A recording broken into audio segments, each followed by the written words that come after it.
Hello everyone, today we'll be talking about something that runs our entire world, energy. It runs our homes, our schools, our transport, and even the device in our hands. But energy isn't just about convenience, it's deeply connected to the big global goals. SDG 7, affordable and clean energy, making sure everyone has access to safe, reliable power, and SDG 13, climate action, fighting climate change caused by the way we produce energy. So let's explore what energy is, the different types of energy we use, and what the future might look like. In science, energy is simply the ability to do work. In other words, it's what makes things happen.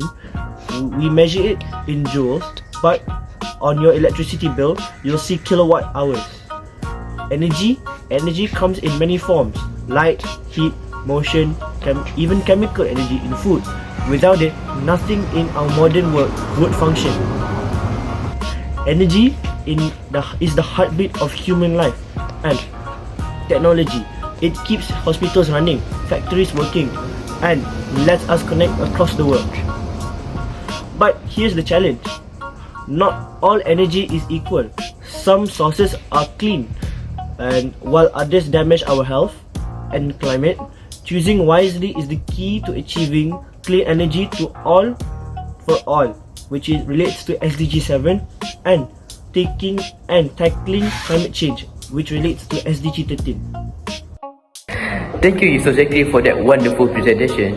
Now, I'm going to talk about two main types of energy. First of all is renewable energy. Renewable energy is like clean sources that naturally recharge, like the sun and the wind. Secondly, non-renewable energy. Fuels like coal and oil, which are limited and polluting our earth. Now, let's dive deeper into each. First of all, I'm going to talk about solar energy. Solar energy comes from the sunlight, which are captured by panels. It's clean, quiet, and the sun is practically infinite. Solar cost has dropped so much that many homes and countries now rely on it. The challenge though is only work when the sun shines.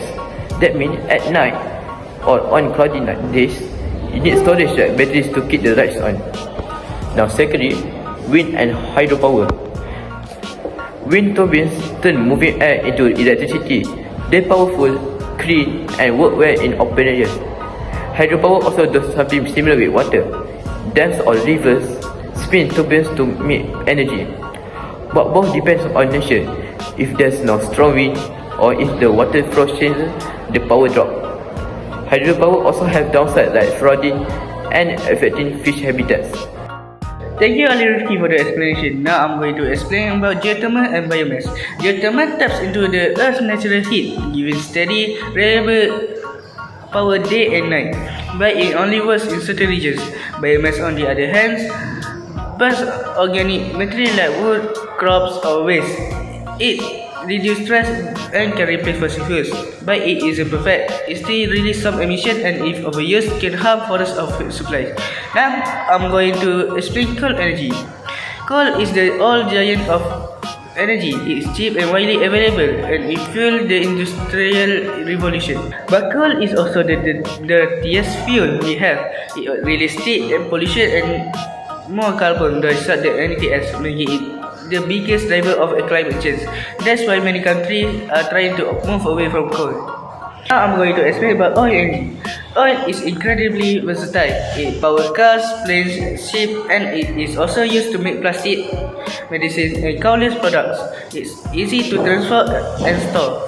But burning oil pollutes the air and adds greenhouse gases.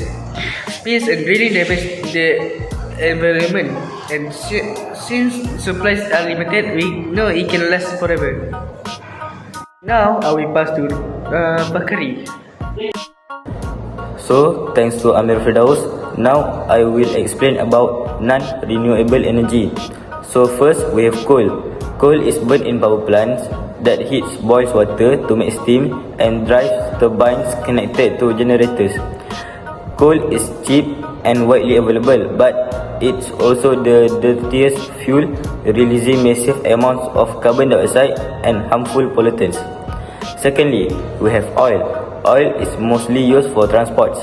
In engines, it's burned to release chemical energy that pushes the pistons and makes vehicle move. It also can be refined into fuels or used to generate electricity. Oil is powerful and flexible, but pollutes heavily and supplies are limited. Thirdly, we have natural gas. Natural gas is burned to produce heat, often in turbines. The hot gases spin the turbine blades, which then drive a generator. Natural gas is cleaner than coal or oil, but it still adds greenhouse gases. It's also used for cooking and heating in many homes. Lastly, we have nuclear energy. Nuclear power comes from fission, where uranium atoms are split apart. This releases a huge amount of heat, which boils water, makes steams, and spins turbines to produce electricity. It's low carbon and very powerful, but it creates radioactive waste and raises safety concerns. So now I will pass to AQIL SOLIHIN. Thank you, Mr. Fakhry. Now I will continue our presentation with the topic of how we generate electricity using the sources that we have. So firstly, we have the hydropower generator. So what we do? Firstly, we build a dam, a huge dam. After that, the water will flow and turn the turbine. The turbine will turning and generated electricity using a kinetic energy. Secondly, we got a solar panel generator. So solar panel will absorb the sunlight. After that, the solar panel will produce the electricity that we use today. After that, we got a biomass generator. So biomass, we burn the biomass. After that, the biomass will produce a methane gas.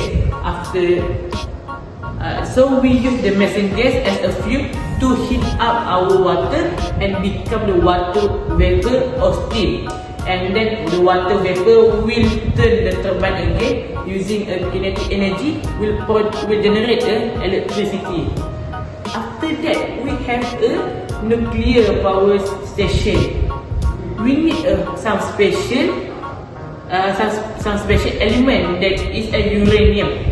So the uranium will through the process that name is nuclear diffusion. So the nuclear diffusion will release a lot of heat and a lot of energy. So while a lot of heat and energy releases, the water will come through and the water will become a water vapor. After that, again the water vapor will turn the turbine again and again, produce an electricity. After that, we got a windmill station. So the wind will rotate the blades. After that, using a kinetic energy again, the turbine will turn it, and after that will produce an electricity. And lastly, we got a coal and natural gases power station. So this power station need to build near at the water sources. After that, we need to burn some coal, and the coal will build some coal, and the coal will heat up the water, and after that the water again will turn the turbine and produce some electricity. That's all for me. Thank you.